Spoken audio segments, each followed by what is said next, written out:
C'est parti. Bonjour, monsieur Elias Abdelhad. Ça fait longtemps qu'on s'est vu. Oui, ça fait très longtemps même. J'avais super envie de te présenter aux gens. Ben, depuis la première fois que je t'ai rencontré, c'est une histoire d'amour, on peut dire. Façon de parler, je suis tombé sous le charme.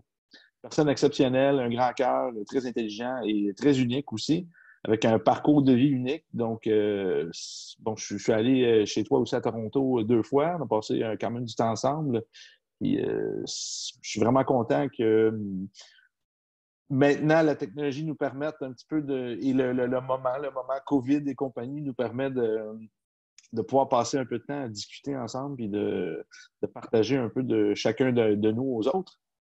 Ouais. Et les gens qui ne te connaissent pas, ben, ils manquent quelque chose puis ils ne le savent pas. Et je pense que j'ai quelques petits trucs aussi à apporter de mon côté là, pour les gens. Là. Alors voilà. J'aimerais tout de suite que tu me parles peut-être de ton parcours. Je sais que tu as voyagé beaucoup, tu as étudié un peu partout. J'aimerais que tu me racontes ton histoire dans les grandes lignes, les moments intéressants qu'on peut savoir sur toi. Oui, bonjour à tous et à toutes. Je m'appelle Elias Abdelahad, je suis d'origine libanaise.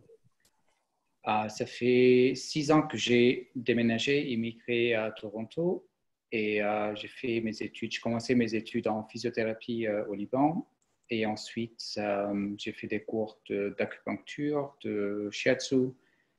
Et après ça, j'ai vécu en Suisse pour étudier l'anthroposophie et la thérapie anthroposophique, qu'on va parler plus en profondeur. Et après cela, j'ai passé quelques temps en Amérique pour un cours que je n'ai pas pu continuer. C'était sur la médecine anthroposophique en elle-même, Mhm. un programme pour les médecins. Je suis arrivé à Toronto il y a 6 ans. J'ai étudié l'hypnothérapie, crânio-sacrale, l'ostéopathie manuelle, la viscérothérapie, euh, oui, même la manipulation viscérale. Et maintenant, j'ai mon cabinet. Je travaille plutôt dans la psychosomatique avec 2 psychothérapeutes qui sont tellement géniales. J'enseigne à une des écoles de l'ostéopathie manuelle à Toronto et j'enseigne ma technique à moi qui s'appelle Soma Sophie ou Soma Sophia. C'est, Nice. oui, ce qui veut dire la sagesse de notre corps et comment y accéder comme thérapeute ou même comme client ou personne qui en a besoin. Mhm. Ouais. C'est génial. Tu t'es occupé de. Je me rappelle, tu me racontais des histoires un peu. Tu as fait des traitements à des personnes assez connues aussi dans certains domaines. Je me rappelle au niveau du Maghreb, je pense, ou des Émirats arabes, ou je ne sais pas trop. Ah, oui. Ouais. Oui, j'ai vécu au Koweït pendant 7 ans. J'ai fait tellement de connaissances des personnes euh, qui ont des positions tellement importantes. C'est aussi, même quand j'étais au Liban, je travaillais dans un centre de cure. J'avais des clients qui voyageaient juste pour me voir, que ce soit de la Saudi Arabie ou même des Émirats ou même du Koweït. Et c'est pour cette Mhm. raison que j'ai eu avoir beaucoup de chance pour vraiment aller résider au Koweït pour pouvoir vraiment payer pour le cours que Mhm. j'ai eu en Suisse. Donc, c'était vraiment un parcours assez singulier, assez intéressant, beaucoup de hauts et de bas, mais c'était un parcours que je ne regretterai jamais. Non, ça, c'est certain. C'est des grandes expériences de vie.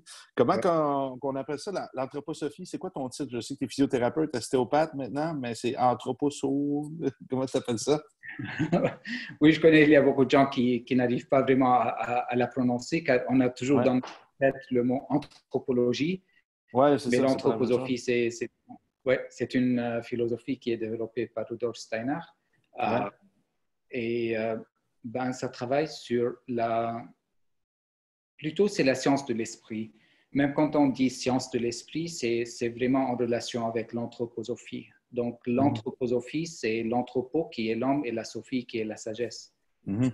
On travaille sur la sagesse de l'homme avec ce qui concerne la physiologie occulte, avec ce qui concerne la relation de l'homme avec la nature, avec les plantes, avec même les planètes. Tout est en corrélation. Et même chaque organe dans notre corps, il a une corrélation avec une certaine planète ou même un certain processus qui est singulier à lui.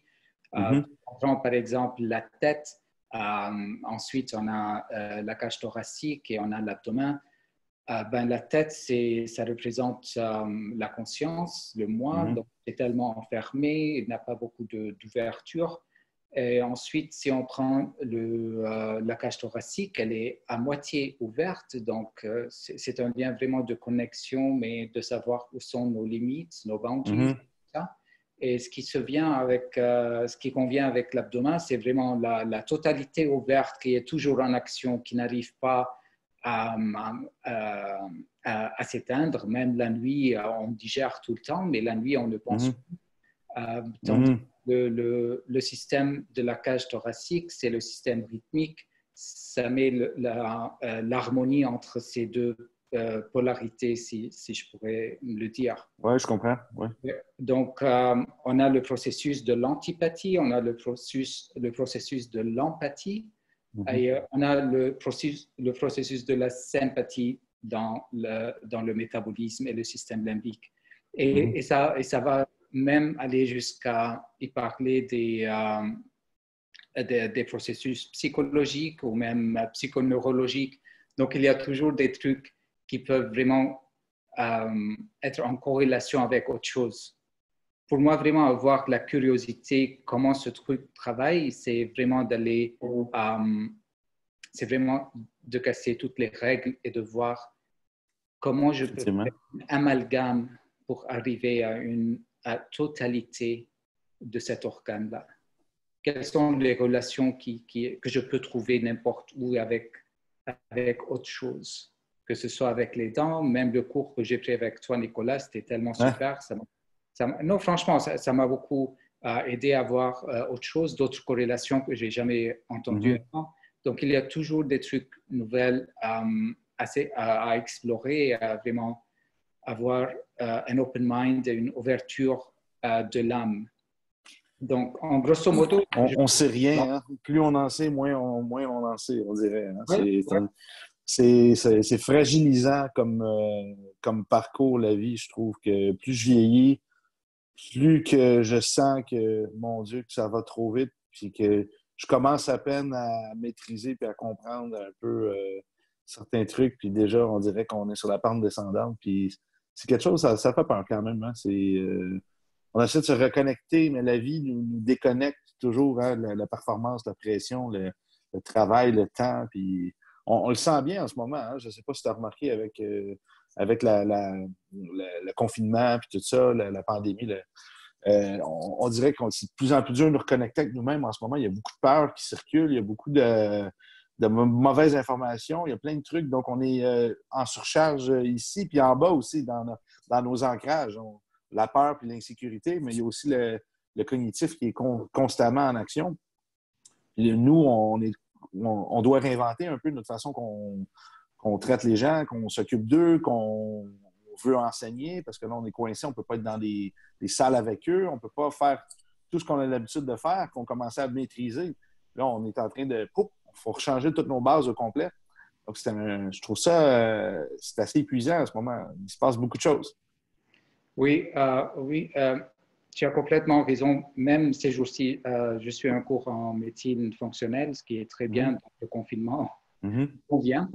Euh, et ce que tu viens de dire, je le vois aussi d'un autre point de vue, c'est que vraiment, il y a l'aspect psychosomatique, mais il y a Mhm. l'aspect somatopsychique. Ouais. Donc, c'est pas que toutes les maladies, ils sont d'origine psychosomatique. Il y a parfois des maladies somatopsychiques.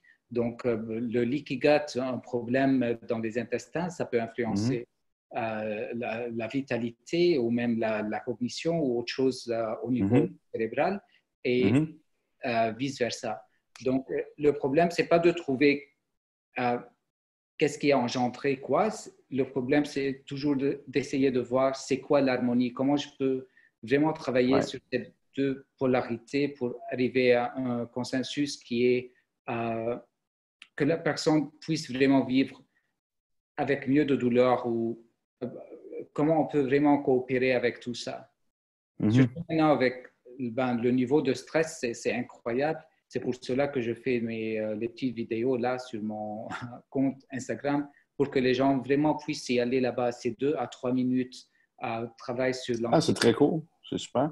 Oui, c'est juste des très petites astuces pour que les gens puissent se connecter. Car pour moi-même, si je vois une vidéo qui est assez longue avec beaucoup d'explications et des exercices, je me perds. Donnez-moi vraiment qu'est-ce qui est important et comment y pratiquer. Donc, c'est pour cela et je vois qu'il y a beaucoup de gens qui l'apprécient, ce qui est bien. Comme tu le sais, il faut vraiment essayer d'aider les gens, surtout avec le confinement. Et, Ouais. ouais, ouais. En aidant les gens, on s'aide soi-même aussi, souvent. Hein? Ça nous occupe, on se sent utile, puis c'est important parce qu'en ce moment, les gens, vu qu'on ne peut pas travailler, on se sent moins essentiel. Hein? On est un peu. En faisant des trucs qu'on sent que, hey, je suis encore utile malgré tout, c'est bon pour nous aussi, pour notre propre équilibre, nos besoins mentaux, nos besoins de sentiment d'appartenance, de sentiment qu'on est utile, hein, tout simplement. Ouais. C'est comment tu pourrais définir ça, selon toi? Tu dis la différence entre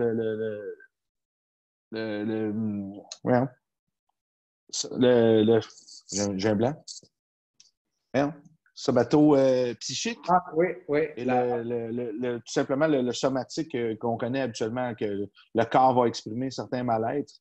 C'est quoi pour toi le somato-psychique? Pour moi, le somato-psychique, c'est plus ou moins 95 à 99% des douleurs, plutôt des maladies aussi. Et c'est quelque chose qui a été vérifié par la science il y a, je pense, une décennie ou plus. Donc, vraiment, c'est voir cette corrélation. Qu'est-ce qui a engendré le malaise en premier lieu, il y a combien de temps? Essayer de voir un peu la biographie de la personne. À quel âge ça s'est accumulé. Première fois, là. La première fois, c'est quel traumatisme qu'il a engendré, qui lui a mis vraiment cet impulse d'être présent, de se matérialiser. Car tous nos traumas, ils sont dans notre corps, plus ou moins vivifiés, mais le fait de les matérialiser, vraiment, il y a un aspect qui est déclencheur. Donc, essayez de voir cet aspect qui déclenche ces traumas, que ce soit par une maladie ou par un trouble mental ou psychique ou psychologique. Donc, c'est vraiment d'y aller là-bas. C'est pour cela, pour moi, le fait de travailler avec des psychothérapeutes, ça m'aide beaucoup, comme ça les aide à elles-mêmes. Donc, c'est cette corrélation avec le somato et le psychisme que je vois qui est tellement, tellement importante. Tu vois, par exemple, le problème de psoriasis, je prends un problème simple, c'est que cette personne, elle en a besoin de limites, de mettre de plus en plus de banderies entre elle et les autres gens. Parfois, ça peut être entre moi et moi-même. Oui, exact. Une séparation, souvent, ça va être un conflit de séparation qui vont dire quelqu'un, une perte de contact rapide avec un être qu'il aime. Exemple, son père est décédé, puis il n'a pas réussi à être en contact avec la personne proche de la mort ou il a assisté à la mort de la personne, puis c'est une séparation brutale entre deux choses. Ouais, puis ça va être vécu comme la peau, c'est notre contact avec l'extérieur. Hein. Donc, c'est intéressant. D'un côté, un naturopathe ou quelqu'un en médecine fonctionnelle pourrait dire que là, c'est un problème d'acidité du corps, un problème pour aller rechercher avec des greens puis des choses comme ça pour casser l'acidité, normaliser le pH du corps. Ouais. D'autres personnes qui vont... il y a toujours plein de couches. Il faut être capable de tout regarder ensemble. Parce que ça ne veut pas dire que la source est un problème au niveau du pH ou un conflit de séparation, mais peut-être qu'il y a aussi les deux. Donc, pourquoi pas? Oui, exactement. Une troisième cause, tu vois, ou même une cinquième cause. C'est pour cela vraiment avoir un esprit ouvert à y mettre d'autres hypothèses et à vraiment les prendre en considération au lieu de dire, ah non, c'est pas un truc génétique, ça doit être en relation avec, je sais pas, avec le savon que tu utilises ces jours-ci. Tout est possible, tu vois. À chaque fois qu'on reste borné dans nos pensées et qu'on est vraiment, qu'on vit dans une boîte, dans notre tête, on arrive vraiment à pas donner un résultat qui est consciencieux et un résultat qui est très bien pour le patient ou pour le client qui vient nous voir. Donc, pour moi, je vois ça, un autre aspect, vraiment rechercher autre truc, vraiment rechercher autre corrélation à cette matérialisation ou à cette maladie, ou à ce malaise-là. C'est toujours très important. Ça demande beaucoup, beaucoup, beaucoup d'années d'études et d'expérience en clinique. Moi, je le réalise, ça fait, bon, toi aussi, ça fait très longtemps que tu fais ça. Ça fait plus de 10 ans là, que j'étudie. Puis que si on n'a pas été ouvrir les portes des autres pratiques, comme toi, tu as fait de l'acupuncture, tu as fait de la thérapie manuelle, des thérapies cognitives, des thérapies. Qu'est-ce qui se passe? C'est que tu es capable de valider un peu dans le monde physique des mal-être. Tu sens dans le corps, ça va faire des tensions. Tu sens que si tu fais un travail émotionnel, énergétique ou sur le corps vital ou peu importe, wow, il y a des changements qui vont se faire dans le corps physique de la personne. Ça, tu peux le voir avec même l'acupuncture, tu peux le voir avec une thérapie juste la respiration, l'hypnose, n'importe quoi. Il y a un changement qui va se passer au niveau du corps parce que c'est le cerveau qui va garder les tensions dans le corps ensuite, là, qui va entamer les réactions neuromusculaires. Le cerveau, ben moi, je le vois comme... Bon, j'ai des mentors, je pourrais dire Amit Goswami, qui va dire que le cerveau, ça va être lui qui contient le logiciel qui interprète notre vision de la réalité. Le cerveau, il y a le programme. Ben, en fait, il ne construit rien. Là. Il fait juste interpréter les stimulus. Puis ensuite, ben, le corps, il y a ses réactions biochimiques qui vont, exemple, un stresseur ou quelque chose qui le calme, puis qui va entamer des contractions musculaires. Simplement, par exemple, une réponse de stress.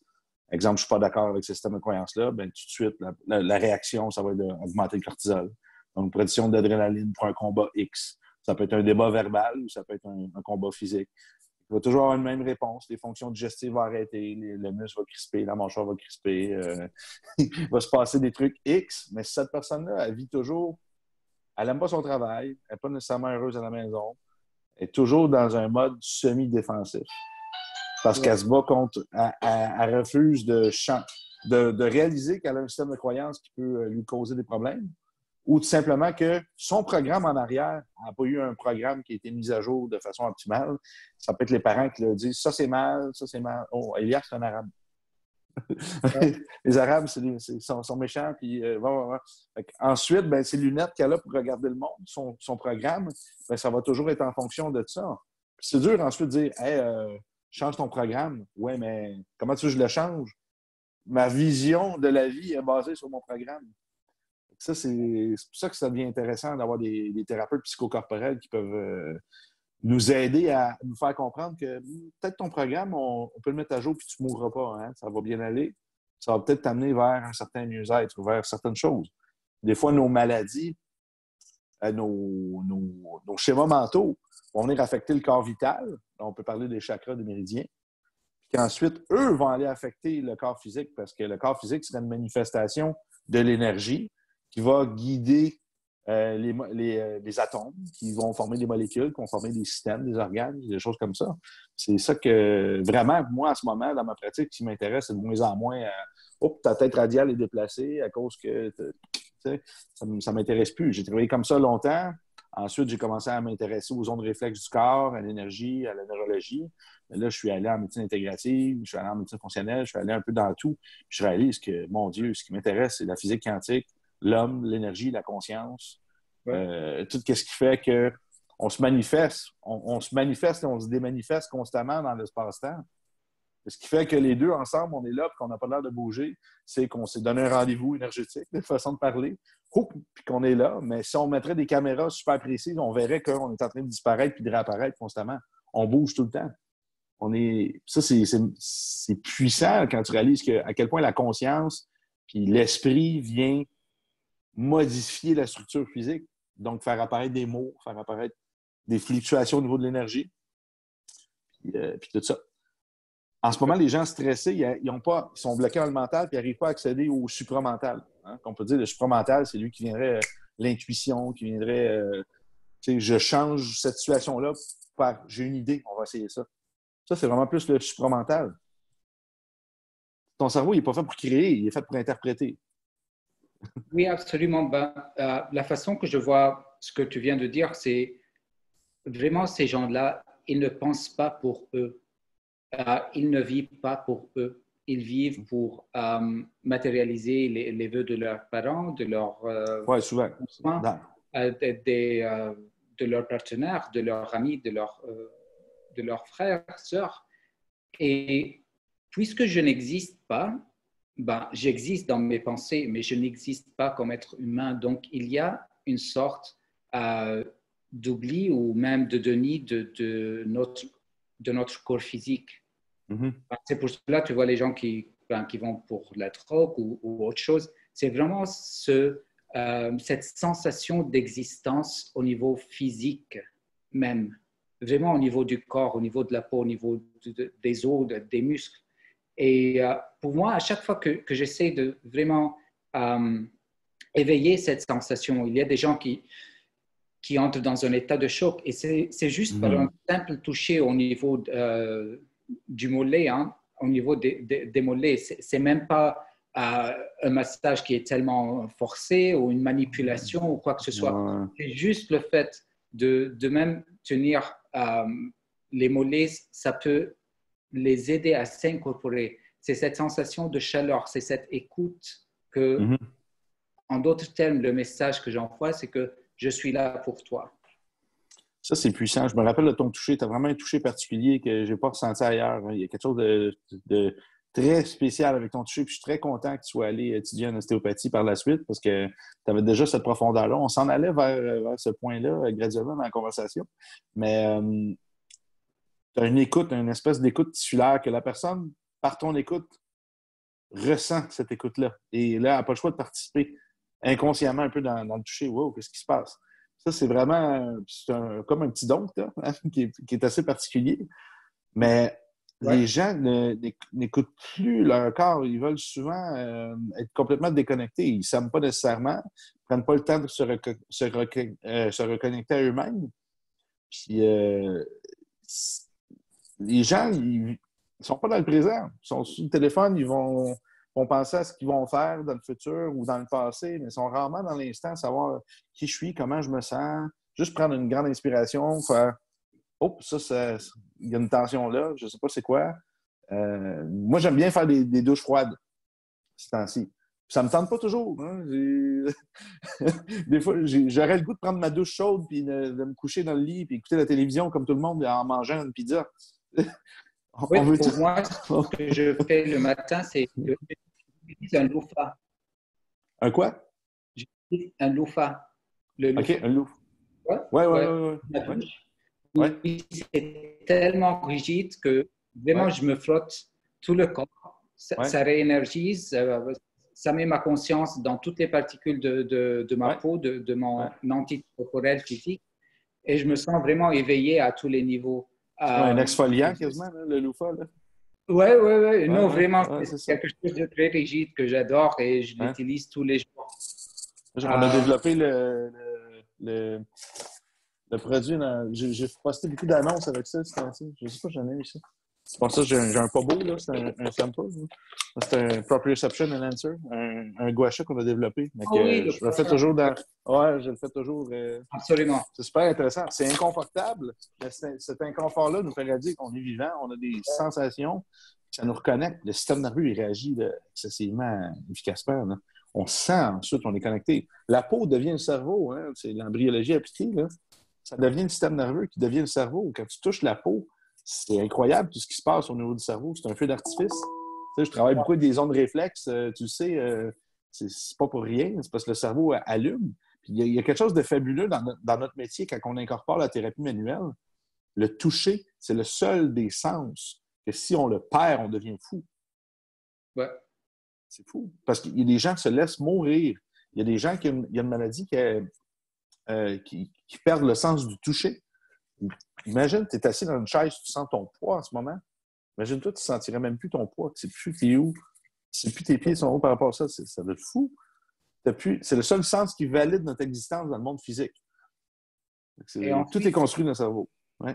Si je vais encore vraiment parler de quelque chose que tu as déjà mentionné, c'est le fait de toucher. Mais le fait de toucher n'est pas toujours de toucher avec une pression. Parfois, le corps il a besoin d'une lévitation ou d'une expiration. Voilà, donc, quand on presse le corps, ben, c'est très bien, mais parfois, il faut vraiment une succion au niveau de la peau.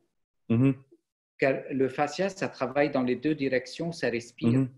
Même si ce n'est pas visible, ben, de voir le fascia il y a presque 20 ans, il n'existait pas avant pour les anatomistes. Mais j'ai fait une conférence avec Jaap van der Wal. Ça me dit quelque chose, oui. Ouais, c'est l'embryon en nous. Il a fait un livre qui s'appelle L'embryon en nous. C'est un anthroposophe, c'est un phénoménologiste, c'est un anatomiste. Il a enseigné pour 30 ans l'anatomie et la phénoménologie à l'université. Et quand il parle du fascia, il a dit que le fascia respire. Et je dis, ah ben voilà, c'est cette respiration qu'il faut vraiment y accéder. Ce n'est pas juste la pression ou même le fait de succion, que ce soit avec les ventouses ou avec les mains. C'est vraiment le fait d'entendre la peau et d'entendre quels sont les messages que cette personne veut m'envoyer. Ou même pas si je ne suis pas assez connecté à ce niveau, c'est juste le fait de dire à cette personne, je suis là pour toi. C'est juste ce toucher-là. Quand on touche, quand une personne, elle est en état de colère ou elle pleure ou elle est en déprime, on les touche. Même le fait de... c'est ça, c'est un mécanisme naturel, là, exact. Ouais, c'est ce mécanisme extrasensoriel qui entre en jeu. Ce n'est pas juste le mécanisme sensoriel. Ah oui, je te touche, ça va sur ton cerveau et ça te calme. C'est vraiment extrasensoriel. Je me rappelle, tu faisais beaucoup en thérapie des tractions de la peau. Ça me fait penser à des techniques de métamère un peu, ce qu'on va voir au niveau de la colonne vertébrale. Tu en faisais un peu partout. Puis c'est ça la réalité, c'est qu'on est toujours compressé, on n'est jamais étiré. Ouais. Juste d'un point de vue physique, c'est bizarre. On fait toujours une pression, mais on n'étire jamais, c'est très rare. Bon, OK, peut-être une décoaptation d'une articulation, un truc comme ça, mais on est toujours en compression mécanique, pratiquement. Oui, absolument. La gravité, elle sert à ça. Oui, et ensuite, si on va parler des sens, on étudie seulement les sens majeurs ou les sens principaux, mais pour Steiner, il y avait 12 sens. Wow. Oui, donc il y a le sens du moi, il y a le sens de la proprioception, il y a le sens de toucher, il y a le sens de vie, il y a le sens du mouvement, le sens de chaleur. Donc, tous ces sens-là, ils sont en corrélation et ils vivent l'un avec l'autre. Parfois, tu vois une personne qui a un problème avec le sens de toucher ou même le sens de proprioception. Et si tu touches parfois le pied, tu vois que le pied il est tellement froid. Donc, il n'y a pas de sens de chaleur. Donc, vraiment, le fait, même quand on travaille sur la proprioception, il faut vraiment incorporer cette sensation de chaleur, que ce soit par des agents extérieurs. Oups, ça coupe un petit peu. Peux-tu répéter? Ça a lagué. Tu parlais du sens de la chaleur, là, comment incorporer ça au niveau du toucher, excuse-moi. Même quand on travaille avec le sens de la proprioception au niveau plantaire, donc il faut vraiment demander à la personne de fermer les yeux et essayer de voir un flux sanguin ou un flux énergétique qui va jusqu'au bout de vos pieds et ensuite faire l'exercice. Et tu vas voir beaucoup de différences. Définitivement. Ils disent là où la pensée va, l'énergie va. Hein? Un exercice facile. Hein? Donc, c'est tellement un exercice facile au lieu de donner plus d'exercices, car les gens avec beaucoup d'exercices, ils vont se perdre. C'est juste 1-2 exercices et ensuite mettre ça. Tu as dit avant que le sens de toucher, si les gens perdent le sens de toucher, ils partent. c'est parce que le sens de toucher il est en relation avec le sens de moi, Mhm. Ouais, ouais, c'est beau ça. avec le sens de mon individualité à moi-même qui est différente de Mhm. la tienne. Mhm. Donc, si je perds cette sensation, je sais pas, je deviendrai une chaise peut-être, avec Exact. un manque de sensation de connexion. Mhm. Et j'aime bien rajouter quelque chose d'autre. Descartes disait je pense, donc je suis. Et Mhm. ensuite, Steiner, il est venu et il a dit je sens, donc je suis. C'est le sentir, c'est le cœur qui Mhm. nous donne cette sensation d'être. Exact. Peut-être de penser, ben, tout Ouais, c'est ça. pense, mais personne n'est consciencieux, personne ne connaît ses limites. Il y a des gens qui sont en colère, en parfaite colère toute la journée parce qu'ils pensent beaucoup. Mais une fois Mhm. que tu les mets dans leur sentiment, dans leur fait de vraiment sentir, de se connecter au soi, ils commencent à se calmer, à vraiment s'intérioriser au lieu Mhm. d'extérioriser tous ces sentiments et tous ces... Mhm. Ouais, Le cœur, quand on va l'ouvrir, on voit que ça n'a pas le choix. Ça libère d'autres trucs. Hein? ouais, Les gens, ils ressentent leurs émotions, qu'est-ce qu'ils vivent exactement, parce que le cerveau va toujours vouloir rationaliser à l'infini, mais c'est pas connecté. C'est comme je te dirais, demande à ta tête de pardonner à quelqu'un. Ouf, ouais, ça peut c'est être ça. long, hein? Ça va être stratégique, tu sais, ça serait rien. Mais si tu connectes à quelqu'un, puis là, limite, tu vis une souffrance, tu vas comprendre la cause du pourquoi tu as réagi comme ça, qu'est-ce qui t'a vraiment touché. Puis ça, souvent, on retourne à la peur de ne pas être aimé, la peur de souffrir. Puis, ça nous fait plein de variantes au niveau du système émotionnel après qu'on choisit en fonction de notre tempérament, notre type de réaction. Tu sais, on peut être en colère, on peut être en... Ouais, colère, c'est pas vraiment une émotion de base. Tu as de la peine ou tu as peur? Moi, c'est toujours ça que je dis aux gens. Tu as peur de souffrir ou tu as peur de ne pas être aimé? Oui, pour moi, la façon dont je la vois ou dont je l'interprète, j'essaie toujours d'avoir un esprit de curiosité dans ma tête. Mhm. Être vraiment curieux. Pourquoi, parfois, par exemple, pourquoi Nicolas il a réagi de cette façon? Mhm. Au lieu de dire, ah, Nicolas, il a des troubles. Ouais, Quoi? c'est ça. Tu vois, Euh, euh, peut-être c'est moi. Aujourd'hui, je suis tellement fragile, j'ai eu une très longue journée et tu viens et tu me dis une blague et je prends cette blague ouais, très c'est ça. personnellement et ça me blesse. Ben, Mhm. c'est pas ton problème maintenant, c'est le mien. Donc, C'est vraiment ça. avoir cet esprit de curiosité, de vraiment Mhm. jugler entre le cerveau gauche ou le cerveau droit, être en état Mhm. analytique, en état logique. C'est cette curiosité qui arrive vraiment à nous calmer, à nous donner plus de réponses à nos questions. C'est ce que Mhm. ouais, j'aime bien cet esprit. Puis le ressenti, définitivement. Hein, mais Ouais, les gens, ils essaient de se déconnecter beaucoup de là. Hein. Tu sais, c'est une méthode de survie d'aller dans sa tête souvent. Hein. Tu sais, nous, on est passionnés par notre travail. C'est pas, c'est pour ça qu'on continue à étudier. On est rendu à 100 ans chacun. On continue. On est bien conservé. Mais les gens, ils n'aiment pas vraiment souvent leur travail. Ils ont des conflits à la maison, des choses comme ça. Puis ils disent, ouais, mais j'ai besoin d'argent, je vais continuer à le faire. Ils sont pas... C'est plusieurs heures semaine comme ça. Là.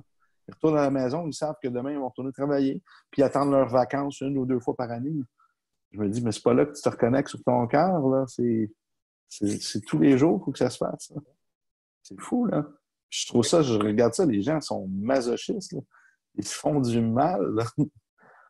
C'est pas important. masochistes, mais d'un autre côté, ils sont tellement pas connectés à leur corps. Ben, ils suivent un certain régime cérébral qui est Ben, toujours c'est ça. dans ce cercle vicieux ben, il n'y a pas d'activité physique, il n'y a rien. Mhm. Adam Fraser, c'est un PhD, il est australien, il a écrit un livre sur The Third Space, euh, Mhm. la troisième espace. Donc, Mhm. c'est vraiment cet espace-là qui est le mien. Ben, le premier espace, c'est vraiment le boulot. Le deuxième, c'est la vie familiale. Mhm. Où est-ce que je suis? Je suis dans le milieu. Donc, Mhm. durant cette journée-là, qu'est-ce que je fais pour moi-même? Même Mhm. si on est maintenant en confinement, on est avec d'autres personnes, même si on est Ouais, seul, qu'est-ce que je fais pour moi-même ouais, aujourd'hui? c'est ça, exact. Okay? Ce n'est pas le fait de manger, c'est le fait de quoi manger. C'est pas le fait de boire, c'est le fait de quoi boire. Qu'est-ce qui, Mhm. c'est quoi mon plaisir à moi? Qu'est-ce que je peux faire pour me connecter avec mes plaisirs à moi, qui sont sains et saufs? Mhm. Ça vient avec le qui suis-je, qu'est-ce que j'aime, qu'est-ce que Ouais, je n'aime pas, qu'est-ce que je me permets pas d'aimer, de rêver. Hein? Parce que c'est pas rationnel, je peux pas, j'ai pas l'argent pour faire ça, j'ai pas ça, j'ai pas les connaissances, les compétences. Ça, c'est le cerveau toujours qui veut nous limiter, puis c'est fou, hein? ouais. Tu sais, plus souvent que. Ouais, puis c'est ça que j'aime beaucoup en ce moment. Il y a une petite vague avec on peut dire la physique quantique. Là. Les gens aiment bien mettre physique quantique partout là, comme mot, là, mais la pensée, la conscience, que finalement, si on accepte le fait que la pensée n'est pas dans le cerveau, la pensée viendrait au cerveau, serait traduite et envoyée comme message. Ouais. On sait que la pensée va aller chercher ce qu'on veut. Mais il faut savoir ce qu'on veut. Hein? Puis pour ça, il faut aller dans le cœur, il faut aller dans tout le système, voir si ça concorde partout. Et ensuite, on va manifester, on va essayer d'amener vers nous les choses qu'on veut. Mais les gens, souvent, ils vont dire « Ah, moi, je veux pas de ça, je veux pas de ça, je veux pas de ça. » Bien, tu es en train de dire que pense pas à une banane en ce moment. Tu vas penser à une banane, là, tu vas essayer de mettre un X dessus. Ah non, bien, c'est ça. Tu manifestes quantiquement une banane. Ouais. Parce que c'est à ça que tu penses. Tu n'es pas en train de penser à ce que tu veux. Tu penses à ce que tu veux pas, mais ça fait amener ce que tu veux pas dans ta vie parce que c'est à ça que tu penses. Tu es obligé d'amener l'énergie pour le décoder. Donc, tu manifestes ça. Et que les gens, c'est pour savoir, ben, je sais pas ce que je veux. Ah, je veux que ma famille aille bien. Ah, c'est un drôle de rêve, ça.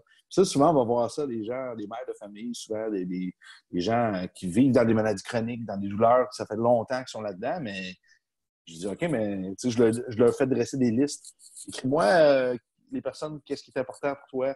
Ils font des Ouais. listes. Des fois, je les arrête à 10 personnes. Je dis, je te vois toujours pas dans ta liste. C'est normal. Je suis un peu. J'aime bien les talker un peu des fois, mais les gens s'oublient dans leur propre vie. Ouais. C'est incroyable. Puis c'est juste pour montrer à quel point c'est déconnecté. Puis ce que tu me dis, ça fait du sens parce que le but final, c'est d'apprendre à reconnecter les gens avec eux-mêmes puis leur dire, regarde, tu es responsable là, de ce qui se passe un peu là, dans ton corps parce que tu refuses d'aller visiter ce qui se passe en toi. On donne toujours notre santé à des spécialistes, à des médecins, à un thérapeute. On veut que lui, comme chez le garage, ma roue va pas bien, on va chez le garage, je change la roue, tu en charges une autre, puis va-t'en chez vous. Mais le corps est un peu plus compliqué que ça, puis la conscience aussi. Hein? Oui, c'est ce que aussi, ben, vraiment pour rassurer ce que tu viens de dire, ben, pour l'anthroposophie, le cerveau, c'est le miroir de l'âme. Mm-hmm. Tu vois, donc à chaque fois que on a des désirs, on a des pensées, ça ne provient pas du cerveau, ça provient de l'âme. Le Mm-hmm. cerveau, c'est juste le miroir qui va les transférer au niveau du corps pour... Ça. Ouais, c'est super que ça te C'est parle. absolument ce que tu viens de dire, Ouais, mais on maintenant, je traduit. le dis d'une façon tellement anthroposophique, Ouais, mais totalement, c'est vraiment de rassurer que c'est ouais. ce qu'on a étudié, c'est que le cerveau, c'est un organe qui est mort, il n'a pas de sensation, même si tu touches un cerveau, il n'y Non, a rien. c'est vrai, hein, il est ultra mort, là, lui. Là, il est plus mort que vous. Pas comme un système nerveux entérique, tu sais, comme on parle du système digestif, tu peux toucher, puis tu sais, il y a des réactions. Le cerveau, il est mort. C'est Ouais, fascinant. Là. Ouais. Seule partie du cerveau qu'on voit à l'extérieur du corps, c'est l'œil. Lui, on le sent bien, par exemple, on met le doigt dedans. Mais on peut quand même le pousser. C'est surprenant. Faut juste pas mettre le. oui, car les yeux, c'est en relation avec le système limbique, avec le système de mouvement, c'est comme la mâchoire. Dans la Mhm. tête, ce sont seulement ces deux organes-là, mais autre que ça, les oreilles, les joues ou même la cavité cérébrale, les os du cerveau, ils sont plus ou Mhm. moins rigides. On ne peut pas Mhm. les bouger. La boîte crânienne, là. Oui, ouais, on ne Ouais, peut pas les OK. bouger, mais bien sûr, suivant la crânio-sacrale, on peut faire des petites respirations, mais si on va les comparer avec les autres articulations au niveau du corps, on ne peut pas voir cet espace cette ampleur de mouvement qui se passe au Ouais. niveau de la tête, au niveau de la boîte crânienne. L'articulation est très représentative de ce qui se passe à l'intérieur. Elle est Absolument. figée. Et figé totalement. C'est trop bon. C'est Ouais. pour ceux qui ne connaissent pas, je veux revenir au public 2 petites secondes. Pour ceux qui ne connaissent pas Elias, c'est où qu'ils peuvent te rejoindre? Sur Facebook, sur un site web, Instagram? Je sais que tu es disponible sur Instagram en ce moment. Ouais, sur Instagram, sur mon site web, c'est www.osteo,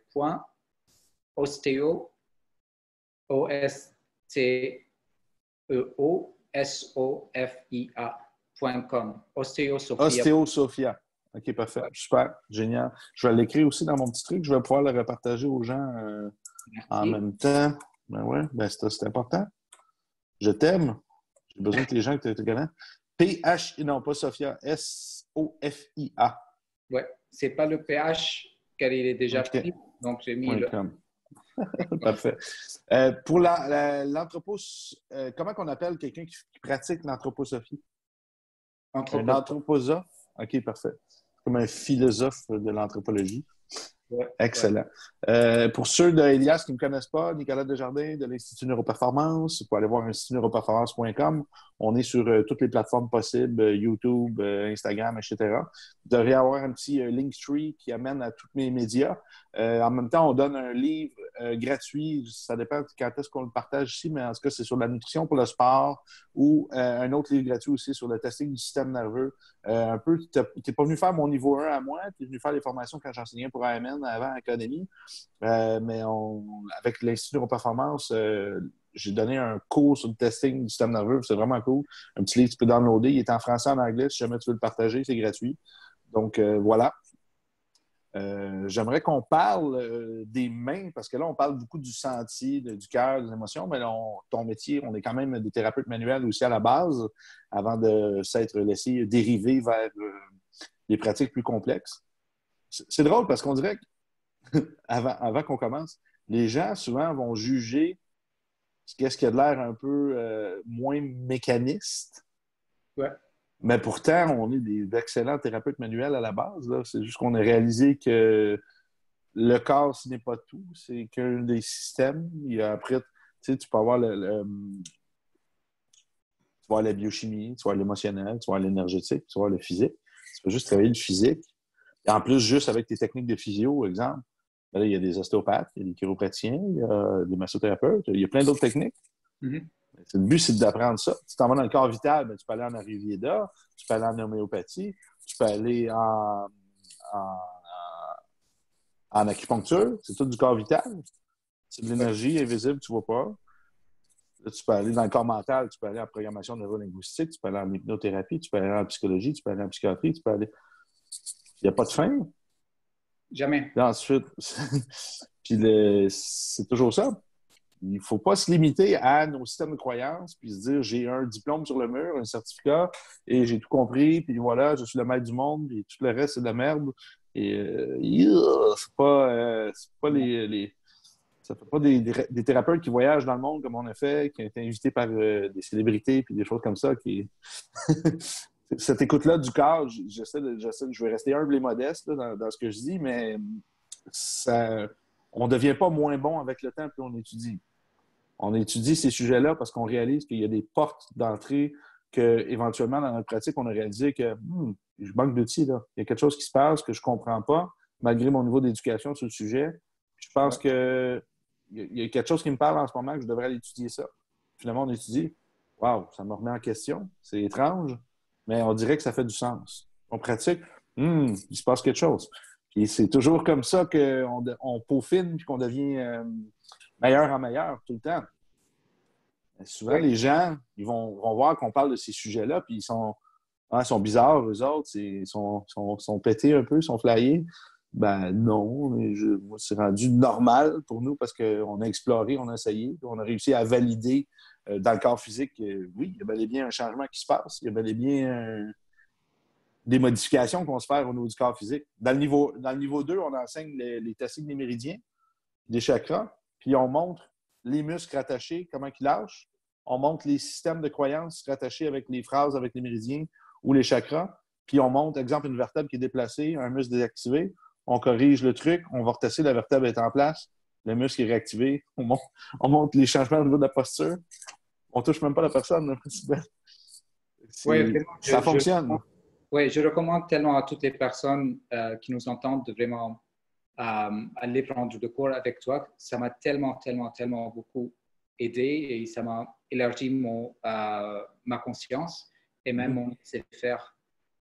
Si on veut parler un peu au niveau du toucher, j'ai même ce problème avec les étudiants à l'école de l'ostéopathie manuelle, qu'il y a des gens qui sont médecins, qui sont thérapeutes dans d'autres pays et qui viennent là et ensuite quand je leur dis, c'est juste, mets tes mains là sur la tête ou sur sur les pieds et essaie de voir qu'est-ce qui se passe. Tout le monde me regarde avec des yeux, mais de quoi De quoi tu parles?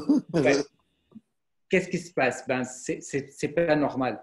Donc, quand ils le font pour 2 ou 3 minutes, ils commencent vraiment à sentir un changement. Et je dis vraiment dans quelques minutes. C'est juste cette sensation que je suis là, j'existe en moi-même. Et c'est ça ce que, ou même c'est ça ce qui C'est beau, ça, ce que tu viens de dire. le corps énergétique ou le corps éthérique, le prana, le ti, pour que ça puisse vraiment pénétrer dans les corps énergétiques de l'autre personne. C'est vraiment cette expansion qui peut y aller et influencer les autres corps spirituels de l'autre personne pour que les corps spirituels, en fin de compte, puissent influencer le corps physique. Je pense que tu as trouvé exactement les bons mots pour dire le corps en soi-même, le moi en moi-même. Il y a tellement de couches dans quelqu'un. Ça peut être des traumas, ça peut être des tissus, ça peut être des couches de fascia, ça peut être des couches de muscles, ça peut être des couches d'énergie aussi, de méridiens, des si ça, les nadis, peu importe. C'est quoi ton système de croyance, ton champ d'expertise, ton aura, peu importe. Quand tu touches quelqu'un, tu ne touches pas seulement quelqu'un. Il y a des milliards de choses que tu touches puis qui interagissent. Puis il y a tes propres systèmes de croyance. Tu peux toucher quelqu'un, puis juste le fait que tu le sentes ou que tu as une animosité avec une personne, un conflit, ben ton toucher ne sera pas pareil. S'il y a quelqu'un que tu n'aimes pas vraiment, qui est dans ta pièce, que tu n'as pas connecté avec, ben, il y a peut-être quelque chose que toi-même, ça va affecter la manière que tu le touches parce que tu as hâte que la consultation peut finir. Ou il y en a qui ça va être complètement l'inverse. Une personne que tu veux tellement aider, que tu veux impressionner, ça va encore changer le truc. Mais ça, on parle juste de la base. Là, plus qu'on devient expert dans le truc, plus qu'on est capable de se détacher. Puis moi, j'appelle ça un quantum entanglement, l'intrication quantique. Que tu veux guérir la personne, tu es dans l'intention, tu es dans le moment, ton anamnèse est faite, tu as pris l'information correctement avec la personne. Là, tu laisses toutes tes connaissances dans ton inconscient, puis tu es juste présent, puis il faut que ça se passe. Il faut que ça se passe, oui. Il faut vraiment laisser aller. Il faut vraiment être libre dans le fait d'être thérapeute ou même être un client à nous. Vraiment, c'est cette espèce de se sentir en liberté que maintenant mes mains sont sur le corps ou sont sur le pied ou même les épaules, sur la nuque, sur la tête. Qu'est-ce qui se passe entre mes mains? Qu'est-ce que je sens? Et c'est ça qui fait la différence. J'espère que tous les thérapeutes qui entendent ça, ils peuvent l'essayer même sur eux-mêmes. Oui. C'est tellement, tellement, tellement miraculeux. Et ça passe dans moins d'une minute de vraiment sentir ce calme, cette connexion, cette direction qui est guérissante envers l'autre. L'écoute tissulaire, on va appeler ça comme ça, mais on peut aller plus loin parce qu'il n'y a pas seulement les tissus. Hein, on veut se limiter à ça. Mais je pense que plus qu'on mixe avec les thérapies énergétiques aussi, plus qu'on sent de choses différentes. Tu sais, au début, les personnes peuvent mettre les mains sur la personne puis sentir son pouls dans ses mains, puis déjà là, ça va te déconcentrer. Les respirations de la personne, ça peut te déconcentrer. Il y a plein de petits facteurs comme ça qu'éventuellement, tu n'as plus besoin de prendre cette information-là. Ton cerveau va faire ça, c'est pas ça qu'on veut, là, on s'en fout. Mais c'est correct au début pour pratiquer parce que la personne n'est pas connectée avec ses mains. Encore, un thérapeute nouveau, là. J'aime mes étudiants, on a fait une entrevue il y a quelques semaines avec, c'est Cyril Land, c'est un Français, un ostéopathe. Puis il dit quand on commence, on a des mains de bébé. Ouais. J'ai aimé ça, son mot, qui disait on a des petites mains d'enfant. Là, ben, qu'est-ce qui se passe? C'est qu'on applique des techniques avec des mains un peu en bois. Tu sais. Puis graduellement, ce qui se passe, c'est que les mains, il y a tellement de propriocépteurs reliés au ressenti, au cerveau, puis à tout ça, à tout notre être. Puis ça devient wow. On ouvre le portail. C'est un peu ça. Oui, c'est tellement cette connexion avec Et ensuite, si on voit dans le développement de l'enfant, à chaque fois que l'enfant utilise de plus en plus ses mains, à chaque fois les circonvolutions dans le néocortex commencent à vraiment se changer et se développer eux-mêmes. Donc, c'est vraiment cette connexion avec activité manuelle et activité cérébrale qui passe de plus en plus. Donc, et surtout maintenant, on écrit à peine, on est toujours sur l'ordinateur, on tape. Donc, on n'a pas ces mouvements au niveau des doigts, de la musculature au niveau des mains qui peut vraiment muscler le cerveau. Oui, c'est vrai. C'est vrai. Par contre, on manque de micro-mouvements, on manque de ça.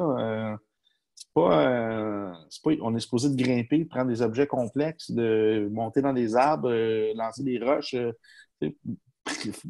pratiquer de la motricité fine, autre que justement un clavier ou des petits bouts de pouce. On est en train de perdre notre connexion à quelque chose d'hyper puissant. Si on regarde l'homoncule, le personnage là, avec les grosses lèvres, les grosses mains, tu vois, ses mains sont énormes. C'est la représentation neuronale au niveau du cerveau qui est énorme à la base. Mais graduellement, je crois que l'homoncule va commencer à se transformer. On ne pourra plus utiliser ce référentiel-là en médecine parce que les mains vont commencer à avoir une plus petite représentation probablement au niveau du cerveau. Si les gens ne s'en servent plus, il va y avoir un processus, une adaptation évolutionnelle qui va se faire, évolutive. Oui, même si tu vois, puisqu'on a parlé un peu de l'anatomie, de la physiologie, si tu vois le bras comme une entité à part entière, tu as l'omoplate qui est la base de l'antenne et ensuite tu as la disposition des os. C'est tellement un, et ensuite là tu en as deux, ensuite 3, 4, et tu termines par 5. C'est vraiment l'irradiation de cette énergie qui commence au niveau du corps et qui s'expande au niveau de l'autre. Ben, c'est vrai, hein, la jambe aussi est comme ça, quand on regarde ça. Oui, c'est vraiment... Même principe avec le péroné et le tibia. Puis, c'est beau, j'avais jamais vu cette vision-là. Et même au niveau du membre inférieur, c'est vraiment cette espèce de se connecter vers la terre, de s'ancrer. Donc, c'est une force qui est tellement verticale, mais la force qui vient des omoplates vers les mains, c'est une force qui est vraiment la force d'embrasser l'autre, la force de se connecter à l'autre, ou même de se connecter à soi-même. Donc, c'est une force au niveau du corps, tandis que l'autre, c'est une force vraiment qui est spirituelle. Donc, la verticalité, là, je manque et je m'allonge. La verticalité ou même... Je dirais pour les bras, on peut faire les deux. Je dirais pour les bras, autant qu'on peut prendre qu'on peut repousser, parce que le réflexe du corps humain, le plus rapide, c'est quand même le réflexe parachute. C'est les réflexes des extenseurs de repousser le danger. Donc, on peut faire les deux, mais ça reste des beaux mouvements quand même. Hein? C'est vers le cœur, toujours. Hein? Puis on sort, quitte mon cœur. Je te fais pas quand j'ai peur. Oui, absolument. C'est les deux. C'est le fait de je t'aime ou bien je t'aime un peu moins. Oui, reste dehors. C'est cet aspect. Et en plus, si tu vois, c'est quelque chose de naturel. C'est le fait de respirer. Donc, c'est l'inhalation et l'expiration. C'est ce qui se passe. C'est vraiment quelque chose de naturel. Ce n'est pas hors nature si on dit à quelqu'un de sortir de notre vie. Et ce n'est pas hors nature si on dit à quelqu'un de vraiment se rejoindre à notre vie. Donc, les deux sont acceptables. Oui, non, effectivement. Ouais. Le souffle, c'est quelque chose de magnifique. C'est une belle grande leçon, hein, parce que c'est là que je réalise, c'est un peu notre connexion avec l'univers. Hein. On prend puis on donne constamment. C'est quelque chose de tellement grandiose quand tu regardes ça, juste le fait d'échanger constamment. C'est en échange. Tu donnes et tu prends. Ça, je m'en sers comme référentiel aux gens qui... moi, j'ai de la misère à recevoir. Je ne suis pas capable de recevoir un cadeau. Là. J'aime ça donner, mais recevoir, je me sens pas bien. Je dis, OK, parfait. Prends rien. J'ai fait expirer toute leur air. Respire pas, je te regarde. Je dis, éventuellement, tu n'auras pas le choix de prendre. Même chose des gens qui veulent jamais donner aux autres. Je dis, OK, parfait. Respire ton air. Donne rien. Tu vois que tu n'auras pas le choix. C'est ça l'univers. Il faut que ça soit un échange constant. Puis tous les mécanismes du corps, c'est ça. C'est rentre, sort dans la cellule, sort les déchets. Il faut que ça soit comme ça. Il faut que ramener à l'ordre un peu les gens, leur dire que faudrait qu'on donne autant, sinon plus, qu'on prend. Puis il faudrait commencer à faire ça avec tout le monde, avec les gens. Là. Toi, je sais que tu es une personne généreuse. Tu m'as invité dans ta maison, tu me connaissais à peine. C'est quelque chose de naturel pour toi, mais il y a des gens que c'est un refus absolu. Là. Ils ont peur de donner parce que s'ils donnent, il leur manque quelque chose ensuite. Ouais. Ça, c'est beaucoup de travail à faire au niveau des systèmes de croyances. Tu viens de mentionner le mot souffle. Le mot souffle en arabe, ça veut dire nafas. Nafas. Nafas. Ouais. Et l'âme en arabe, ça veut dire nafas. Ah, ouais, c'est ça. Ça le dit bien. Oui, je viens de réaliser que il a dit souffle en arabe, c'est nafas. Donc, c'est vraiment c'est un seul mot, mais qui est tellement en relation. Et quand une personne meurt, c'est le dernier souffle. C'est la dernière âme qui est incorporée, qui sort. Donc, et même... La dernière âme, hein, tu crois à la réincarnation? Oui, c'est pas... Ça fait du sens, c'est des véhicules. Oui, personnellement, j'y crois, mais pour que les autres... Mais quand une personne meurt, c'est vraiment que l'âme a quitté le corps. Si on peut aller à l'incarnation ou pas. On dit que rien ne se perd, rien ne se crée. Donc, puis il y a vraiment quelque chose, je pense que c'est 21 grammes qu'on perd quand on meurt. Il y a un poids qui change, c'est intéressant. Mais si l'énergie quitte le corps, on retourne dans le sol, on est la même masse atomique, on retourne dans le sol, on se fait manger, on devient notre produit, peut-être qu'on se transforme en arbre, qu'on se transforme en... Peu importe, moi je pense que c'est toujours la même énergie qui est recyclée, qui développe différents matériaux. Puis c'est que ça, une composition d'atomes, de particules élémentaires qui va former, selon l'agencement des atomes, certaines molécules qui vont former les différents systèmes. C'est ça c'est comme si notre pensée, on pigerait dans une énorme masse. Donc, je m'en vais loin un peu dans mes propos, là. Une énorme masse de particules d'énergie qui sont latentes, qui attendent. Notre énergie vient influencer, puis guider, puis former des trucs. Les appeler, on les bouge, on s'en sert, on crée des matériaux, on crée des trucs. Il y a une limite un peu à ça, mais on recycle toujours la même chose. Oui, absolument. C'est pour cela qu'il faut vraiment prendre soin de notre âme.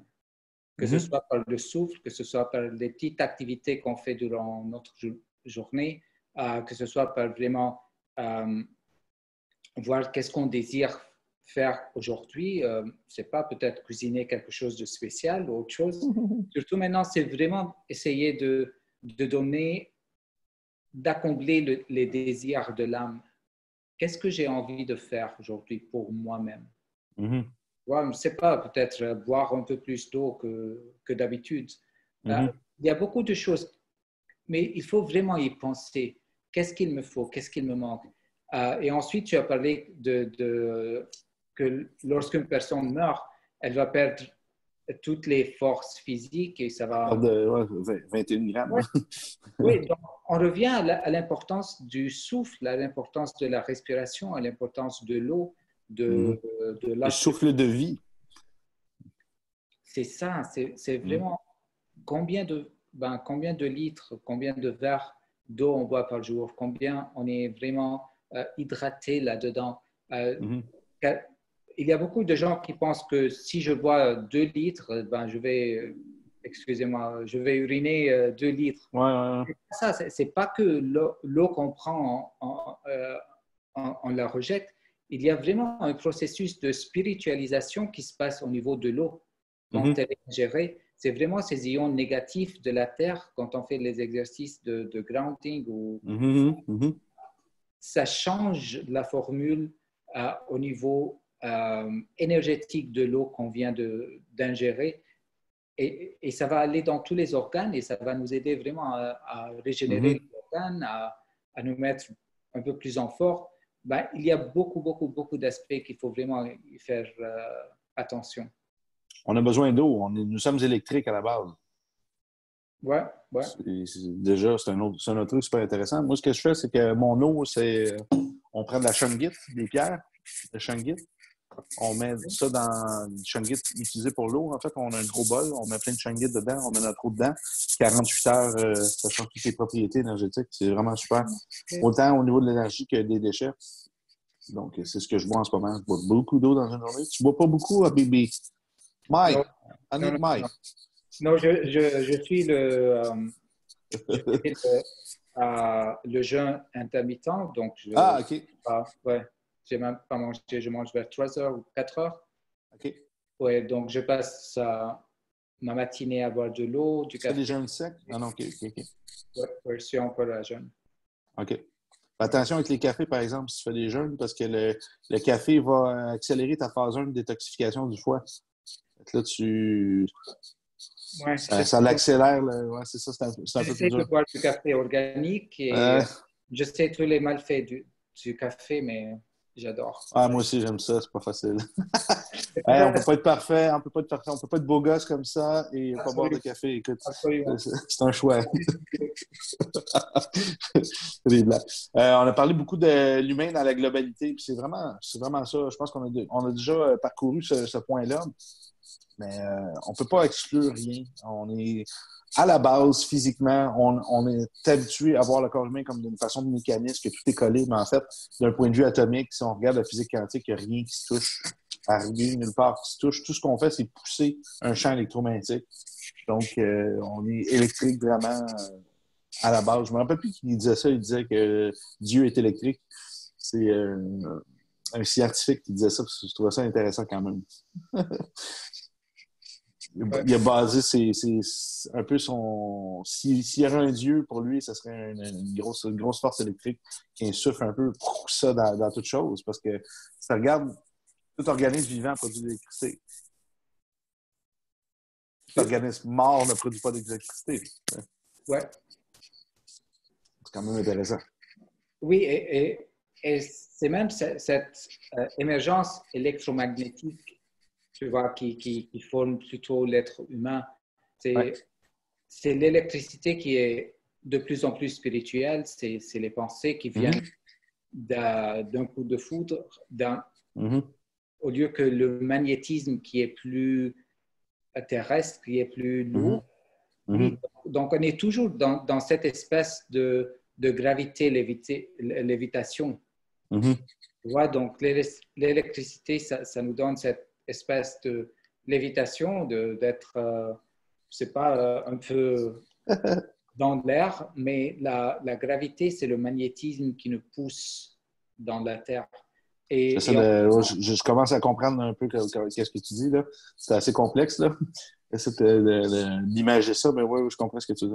C'est intéressant. Tu vois, par exemple, on a les poumons et même les organes, ils flottent, ils sont en lévitation. Le cerveau, Ouais. il est toujours en état de lévitation dans le liquide Ouais.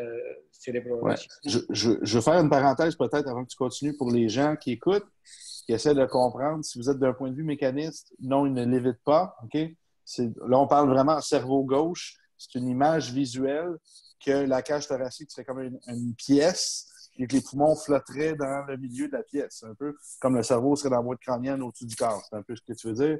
On essaie d'amener ça un peu plus imagé. Ouais. Ce que tu veux dire? OK, parfait. C'est ça pour les gens, parce qu'il y en a qui vont faire ça ne lévite pas, c'est rattaché par des ligaments et des fascias. Absolument, Ah, OK. absolument. Les ligaments Parfait. sont là, les fascias sont Ouais, là. tout est là. Là, oui, oui, oui, oui. Le syndrome est là. Rien n'a échappé.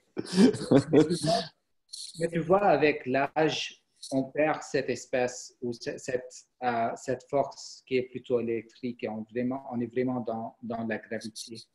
Que ce soit à partir de On se notre tasse, posture. hein, on s'affaisse. Oui, et Quand même Thomas a dit ça, c'est comme ça. tu vois, la chute de la vessie, toutes ces choses qui commencent. Etc. Etc. Ouais, ouais, ouais.